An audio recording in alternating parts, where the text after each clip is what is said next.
38번 임대차 문제입니다. 가장을 취하는 거.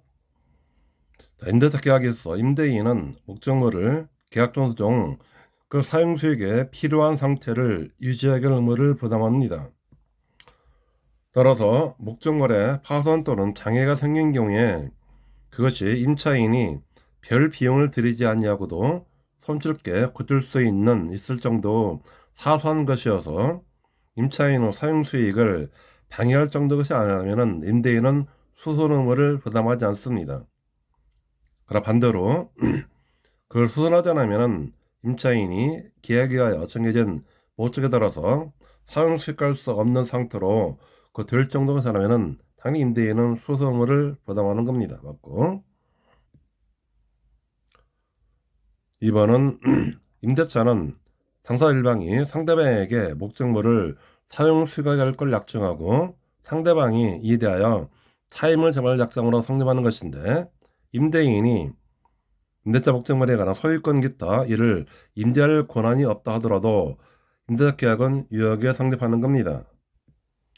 3번 임대차법에 적용되는 임대차가 되기 위해서는 임차인과 주택 소유자인 임대인 사이에 임대차 계약이 체결되는 경우로 한정되는 것도 아니고 그 주택에 관하여 적법하게 계약을 체결할 수 있는 권한을 가진 임대인이 임대차 계약을 체결할 것이 요구되지 않는다. 들렸죠? 소유자는 아니지만은 그러나 그런 임대차 계약을 체결할 수 있는 권한을 가진 임대인과 계약을 체결해야 됩니다.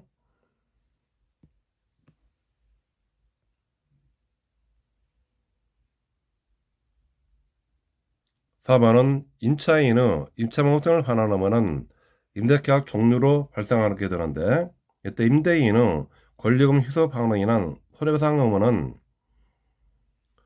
상가금융임대차법이 정한 권리금 희소기의 보호의 위반을 원인으로 하기 때문에 양 채무는 동일한 법률 요건이 아닌 별개의 원인에 의해서 발생한 것이라는 겁니다.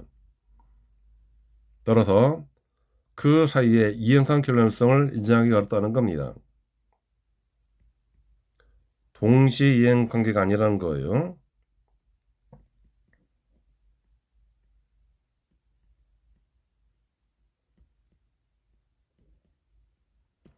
임차인의 목적물 반환 의무하고 임대인의 권리금 희소방해나 손해배상 의무입니다. 양 관계는 동시행 관계가 아니라는 겁니다.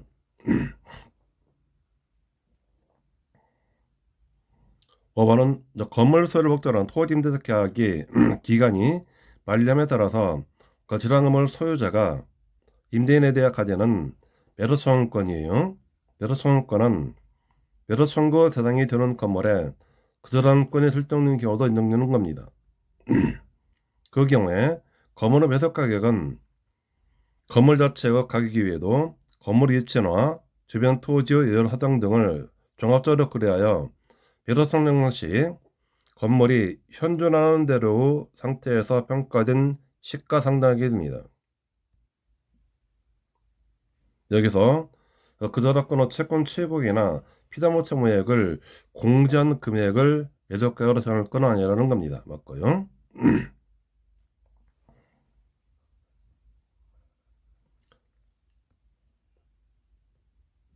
다만 매도청구권을 행사한 질환 건물 소유자가 이와 같은 그 저당권을 말소하지 않은 경우에는 토지 소유자는 민법 588조 이하에서 이 그 저당권 설정료가 될 때까지 그 채권 취득에 상당한 대금 지급은 거절할 수 있는 걸로 보는 겁니다. 건물에 저당권이 설정된 경우요. 이때 이 판례 있기 전에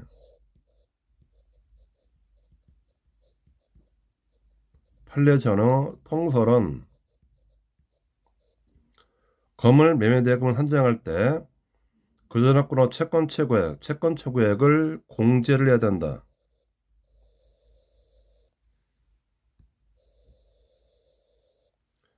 이게 판례 전의 통설이었었어요. 그러나 판례는 통설을 부정하는 겁니다. 그래서 이 판례가 자주 실제 이루어져요. 기존에 있던 통서를 규정하는 최초 판례로서 의의를 갖습니다. 39문제 상계에 관한 설명 중 가장 옳지 않는 것 찾아본다네요. 1번 상계에서 표시하여 각 채무는 상계할 수 있는 때에 대등에 관하여 소멸한 것으로 되지만은 이러한 상계 소급표는 양채권과 이에 관한 이자나 지원 수령금 등을 정산하는 기준 시기를 소급하는 것일 뿐 특별한 사정이 없는 상계에서 표시 전에 임의열성 사실을 법률시키지 않습니다. 맞고요. 2번은 어느 연대채무자가 채권자에 대하여 채권이 있는 경우에 그 채무자가 상계를 한 경우에는 그 채권자는 모든 채권자 연대채무자 이익을 위해서 소멸하는 겁니다. 이처럼 연대채무 경우에는 상계가 이게 절대요가 있어요. 맞는 질문이고 3번 상계에는 상대방에 대한 의사표시를 하게 되는데 여기에는 조건 또는 기한을 거치지 못합니다. 맞고요.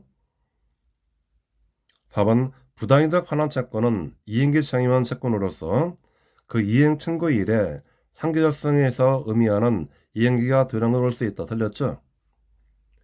부당이득 환원 채권은 이거는 채권 발생일이 됩니다. 채권 발생일이 돼요. 채권 성립일에 상계절성에서 말하는 이행기 되어야 되는 겁니다. 채권 성립과 동시에 언제든지 이행이 청구할 수 있다는 겁니다. 4번이 틀렸고 5번은 채권 양수인이 양수채권을 자동채권으로 하여 그 채무자가 채권 양수인에 대해 가지고 있던 기존 채권과 상견한 경우에는 채권 양수인은 채권장되어 대항력을 갖춘 때에 비로소 자동채권을 행사할 수 있기 때문에 채권 양도 전에 이미 양채권의 변제기가 도래했다 하더라도 상계 효력은 변제기로 소급한 것이 아니라 채권 양도에 대항력과 줌에 소급한 겁니다. 맞고요. 채권 양도 대항력을 갖춘 때 이때로 소급하게 돼요. 이것도 그동안 출제됐던 판례 중에 하나입니다. 자, 45문제 1번 제3자가 채권자를 해한다는 하다가 알면서도 법규에 위반하거나 선량한 풍소 또는 사회질서에 위반하는 등 위반 행위를 함으로써 채권자 이익을 침해한 경우에는 이로써 불법행위가 성립한다고 하지 않을 수 없다는 겁니다. 맞고요. 2번 제3자가 위반 행위를 함으로써 다른 사람과 사이의 계약 체계를 방해한 경우죠. 다른 사람 계약 체계를 방해하거나 또는 유역에 등록되었던 계약 정신을 하지 못하게 하여 그 다른 사람의 정당한 법률상 이익이 침해되기 이런 경우도 마찬가지 제3자의 채권 침해에 의한 불법행위가 성립하는 겁니다. 맞고요.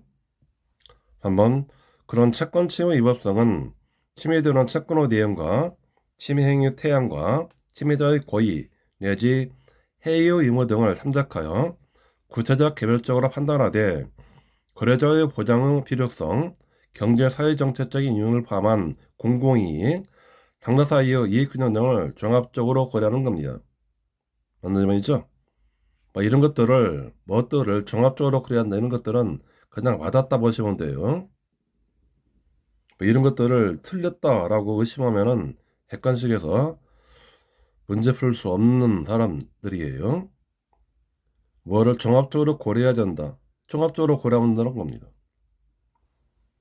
4번 채무자가 다른 채권자들에게 채무를 변제한 행위가 정당 법률행위상 이를 요청한 행위 또한 이부성이 없어서 제3자의 채권 침해는 불려질 수 없는 겁니다. 맞고요. 채무자가 다른 채권자들에게 채무를 변제한 행위가 돼요.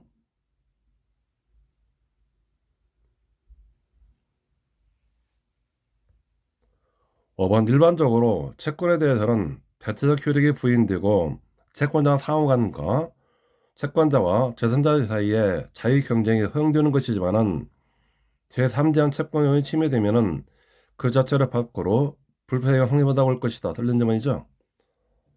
제3자로 채권이 침해돼 가지고 곧바로 이게 불패행위로 인정될 수는 없는 겁니다. 여러 가지 요건을 갖고 있어야 돼요.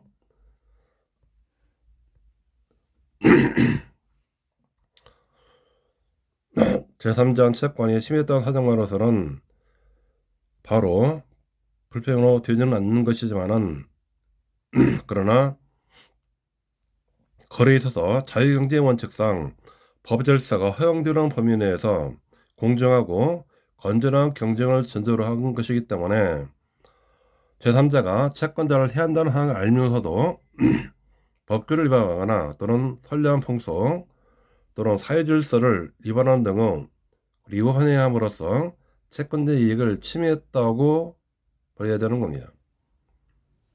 이게 요건이에요. 그냥 채권이 침해됐다는 이유만으로 곧바로 부패행위는 인정되지 않는 겁니다.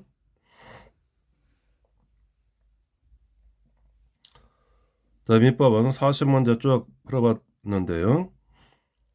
크게 아마 민법도 최근 들어서 가장 쉽게 실제된 거 아닌가 뭐 그런 평가를 내릴 수 있는 게 이번 시험들이에요. 아주 복잡한 판례나 구석진 판례들은 그렇게 많이는 출제 않는 부분들입니다. 역시 민법 공부할 때는 항상 공부의 처음과 끝이에요. 시작과 끝. 이건 항상 기본서 가지고 이거를 매듭을 지어야 돼요. 기본서는 늘 옆에 두고 우리 객관식 문제를 풀어갈 때도 그냥 객관식 문제만 덜렁 풀고 끝 하지 말고 문제 풀 때 기본서에 그 단원 단락들이 있을 거 단원들 그 단원별로 기본서를 정독하면서 객관식 문제를 같이 푸는 그런 습관을 들여야 됩니다. 그래서 기본서를 가지고 이거를 단권화 작업을 시켜서 마지막 순간에 빠른 기일 내에 이거를 반복적으로 볼 수 있는 사람 그런 분들이 1차전, 2차전 합격합니다. 이것만 풀어가지고는 민법이 기본적인 법리가 이게 형성이 잘 안 돼요. 기본적인 법리 형성을 시키려면은 항상 기본서에 충실해서 거기 있는 내용들을 천천히 정독으로 이해하고 관련 판례를 체크해서 암기하는 그런 습관을 길러셔야 됩니다. 그럼 민법은 40문제인데 40문제 중에는 최소한도로 32개 이상을 맞아야 돼요. 40개. 32개 이상 맞는 거 80점 이상이 되겠죠? 80점 이상을 맞아야 민법에서 그 사람이 민법 좀 잘 봤다 그렇게 얘기할 수가 있어요. 32개 이상이 안 나오면은 이거는 마지노선이에요. 마지노선이 32개입니다. 안 나오면은 뭔가 민법 공부를 제대로 못했다라고 생각하시고 다시 기본서로 돌아와서 기본서를 정독하고 관련 판례를 체크하고 그런 작업들을 하셔야 됩니다. 자, 금년 기출문제 민법 해설 강의 이걸로 마치도록 할게요. 여러분 수고하셨어요.